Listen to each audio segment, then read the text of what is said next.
Okay, welcome guys. Back at it, Algebra 1. Let's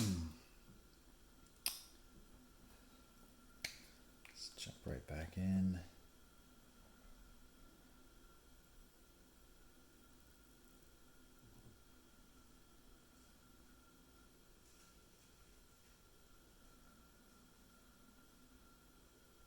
Okay, so last class we did 10 for radical expressions. Today we're doing operations with radical functions.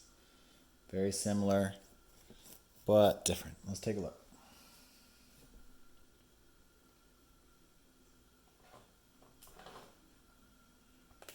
All right, here we go.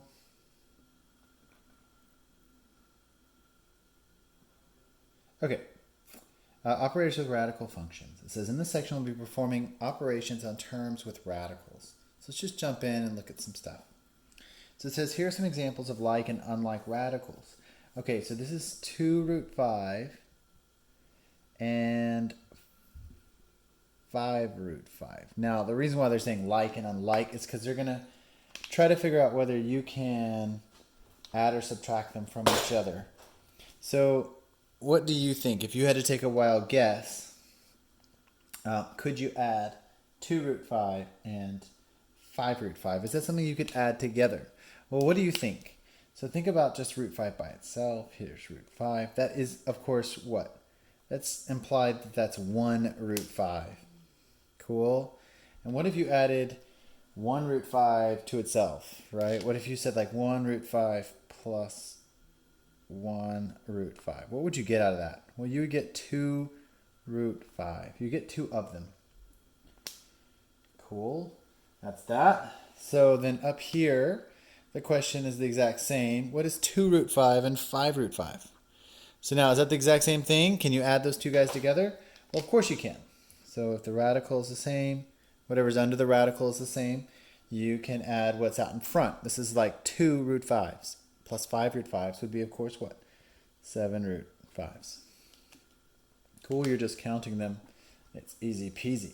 Now, if what's under the radical is different, then you have a problem. So let's look here. 6 root 5x and 2 root 5x. So they are like radicals. And since they are like radicals, you can sum them. So how about this one? They just flipped it as the very last one. They said 5 root 2 and 5 root 5. Okay, so obviously they don't have the same radical value. So these are just different things.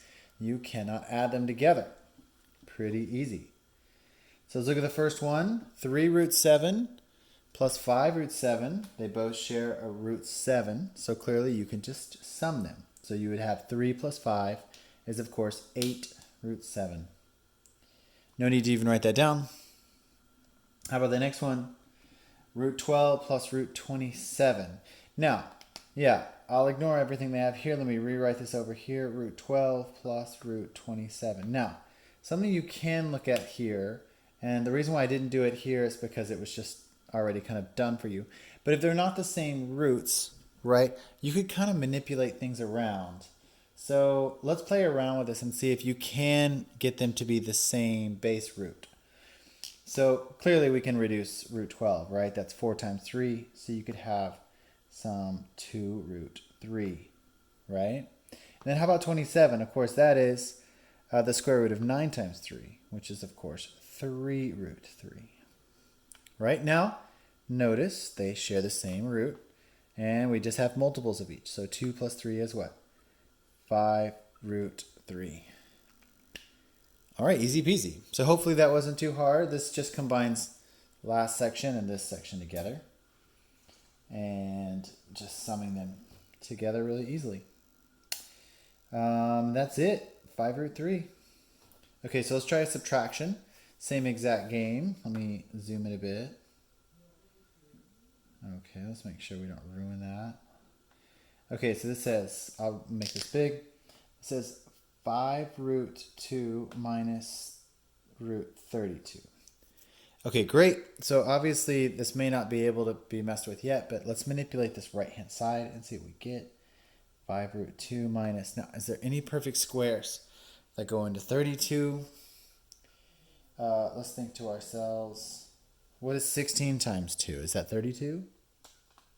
It is, isn't it? Let's look. 16 times 2 is 32. Beautiful. So that means 16 times 2. So that means we can say 4 root 2. Right? Wouldn't that be equivalent?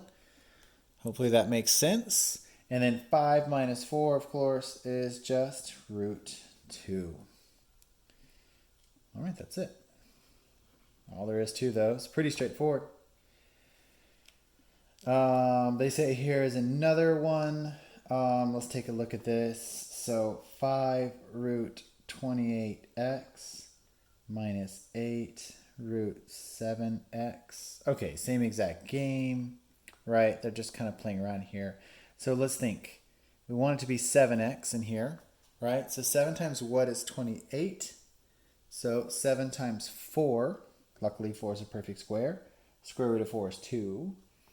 So we would get some 2 times 5 times the square root of 7x minus 8 times the square root of 7x. Cool. I just pulled a 4 out of this, right? So in my brain, I thought, oh, 4 times 7 is 28, right? And then I took the square root of 4. Okay, this gives us 10 on this left-hand side. 10 minus 8 is 2 root 7x. Okay. There you go. I just combined a few things, put it all together. All right. All right. So let's double check it, see what they got. Yes, 2 root 7x. All right, it's easier than it looks. Don't let this confuse you. It's really not too bad. Okay, how about this one? Now multiplying radicals. Now, we learned from before that what? A times B could be split up into root A times root B. Well, obviously you could go backwards, right? So if you're given some root A times root B, you could obviously just say square root of A times B. Cool. So that's all we're going to do here and simplify. So root 3 times root 6 is really just what? Root 18. And that's really just what? 9 times 2, which is, again, split that back out. You get 3 root 2. Hopefully that makes sense. All right, cool.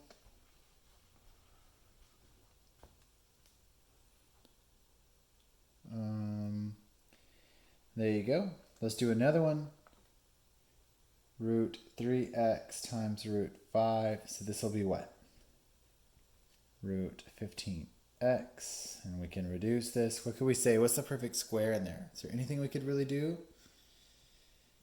Yeah. So this has no perfect square. So you can't go any further. Right? If you check out all those factors, you would not find a perfect square. Okay, example 4, dividing by radicals. This is a lot easier than it looks. Let's not mess around too much with language. So root 11 over root 2. So it just says simplify the quotient. So to simplify this, we need to make the denominator a rational number. Okay, so this is called rationalizing the denominator. Really super easy. Don't get intimidated by this. So watch. And this is the way I like to explain it, but it's easier than you think. So the only way to get rid of a radical is to multiply it by another radical. So we can multiply this by anything we want, right, to put a rational number in the denominator. But the easiest thing to do is just multiply it by itself, right? That will quickly resolve the radical. Now I'll show you what I mean here. So root 2 times root 2, of course, is just 2. Now you might be able to put something else in there, but that's really complicated. It's always easiest just to multiply it by itself. Now, if we multiply the bottom number by root 2, we have to also multiply the top by root 2. So we get 2 on bottom. We have a rationalized denominator. And on top, we have what? We're going to have a root 22 on top. And that's it. This is our rationalized answer, our rationalized denominator. Root 22 over 2. Okay, let's try another one. It says root 7 over root 3n. Okay, no problem, even if it is has a variable in the radical. So we just multiply it by root 3n. root 3n. And what do we get? So on the bottom, we just get 3n. That's the whole idea. And on top, we get root 21n. Now, does 21 have any perfect squares in it? No. So that can't be simplified any further. All right, that's all for those. All right, that's it.